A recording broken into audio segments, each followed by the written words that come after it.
Hello and welcome to my channel, or welcome back if you've been before. If you have, thanks so much for watching my videos. If you're new here, welcome.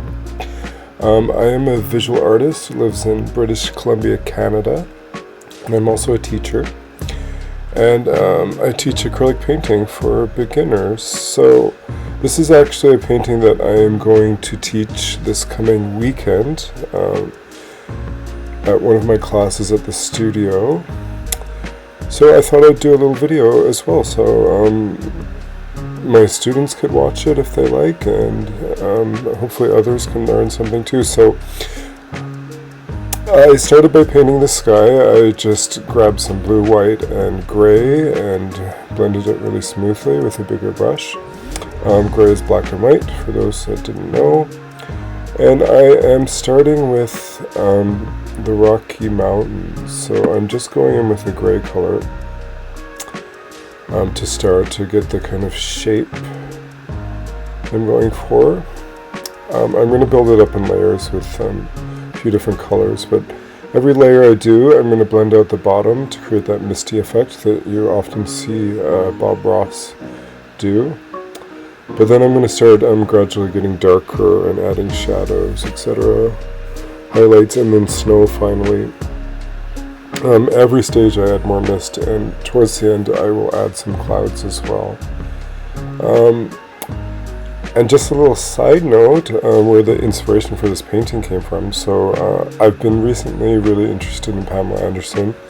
I think she's an amazing woman who has been through a lot in her life, and it's very inspiring to see where she is today. She's also Canadian who lives in British Columbia, like myself, and I watched her documentary, which was really eye-opening, and she went back to her hometown of Ladysmith on Vancouver Island, and there was some beautiful footage of Ladysmith, and that's where I got the inspiration for this painting.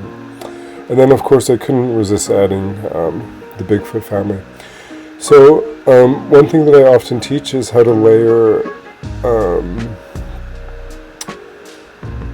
mountains or tree lines far in the distance. So they often seem, this is kind of a lavender, a grayish lavender color. They often seem kind of purple when they're in the distance. So in this case I'm really delineating the trees, and then I go darker as I come forward. So things that are further away seem more faded, and I'm in the kind of purpley blue grayish realm.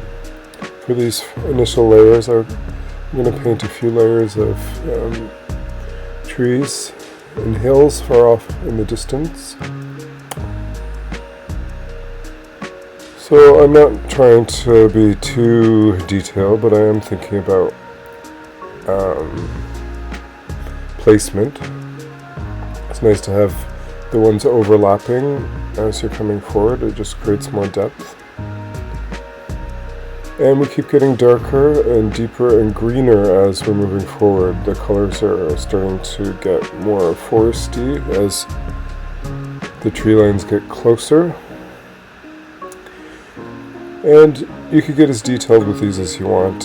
Sometimes I like to go in with a detail brush and paint in some little treetops, but I'm using the side of the brush to get that effect. And oh, here I go with a little bit of detail anyways.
As you could see, as I worked my way forward, I started to get a little bit more detailed with the trees. I definitely could have got even more detailed than this, but I'm trying to keep these quick and simple for the purposes of learning. And then once the Rocky Mountains were dry, I went in with some white to start highlighting and delineating some snow in the peaks. So you can see I put in some snow, and then I'm going to make the other side where the light is shining in from the right side. In this case, even though it looks like I've highlighted the left. And maybe I should have kept it like that, to be honest, but I decided to highlight the right side. So I went with pure white on that one side. So whenever you're making a painting, it's very important to decide where the light is coming from. Where's your light source? Is it coming from the left, the right, from above? So in this case, I decided I would like the light to be coming from the right.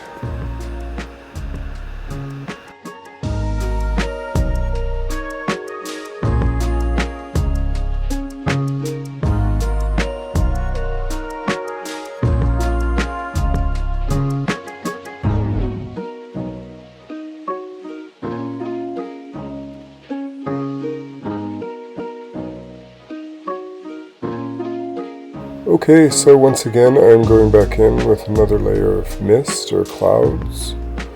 So looks more so that the mountains are peeking up through the clouds rather than just floating in the sky. I will go in and actually do more clouds after as well. So now I'm going to paint some water. I'm going to paint a lake. And I want it to be very deep and dark lake, so I'm mixing some blue and black and then a little bit of green in there. To make it very dark, there's many different variations of greens and blues that you'll see in lakes in British Columbia. Some of them are very, very emerald green, but I wanted to go for a darker lake for this one. And then I'm working on the shoreline as well. I'm just darkening it up with some dark green, adding in some texture because I'm going to paint in a shoreline here shortly. And I do need to build up that water because I'm using this canvas board. The paint kind of sits right on top of it while it's wet. It doesn't get absorbed very well.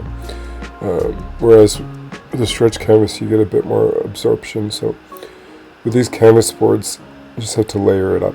So I'm using some brown here to create some rocks and shoreline. I'm just being very rough at first, just tapping it in there, creating some texture. I'm going to paint some bigger rocks and some smaller rocks. Added some gray to my brown color there. And then I'm starting to paint a water line where the water hits the shore. I used a light green color for that, and then some white in the same brush without cleaning it, to give the impression of the water hitting the shore, the tiny little waves crashing on the shore. I'm not going to make it a windy day, but there will be some waves on this water. It's entirely up to you how windy you want to make your painting and how much movement you want to create in the water. It's always nice to create movement in water because that's when you could have the light hitting it and so on. So you saw I painted a bunch of little trees and some just little twigs and branches, and starting to paint some trunks of trees here. Just a little bit of detail here and there.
So finally I added some more trees along the shore and some moss, and then I added my signature. So I often sign a painting before I'm done because the signature will then become a part of the painting, which I like to do. Pretty much done the background of this painting, because next I decided I want to paint a Bigfoot family. It's a very small canvas board. It's only 11 by 14, so I had to work very, very small, almost miniature for this, which is quite challenging, but quite happy with how it turned out. So I started with some kind of burnt sienna color to map in the shape of the Bigfoot, and leaving spots for the flesh tones of the face, the hand, and the 2 feet, and then start to highlight the booty. You got to give a Bigfoot a big pronounced booty because they do a lot of walking. They're in good shape. I like to highlight the Bigfoot's butt. And then little baby Bigfoot, which I like to call Littlefoot. The dad is holding the baby's hand. And then I keep highlighting them, thinking the light is coming from the right side, so I always keep that in mind. Where's the light coming from? So I wanted to highlight them the same as I did the mountains in the background. And then the female Bigfoot, did the same thing, mapped her out, and I had her boobies showing. And I made her a little heavier set and a little shorter than the male, and had her with the other child holding hands. And I did a little bit of detail and highlighting, but I didn't get too crazy because these are very, very small. So I just wanted to give, the indication of a little scene. And then I went back and added some clouds.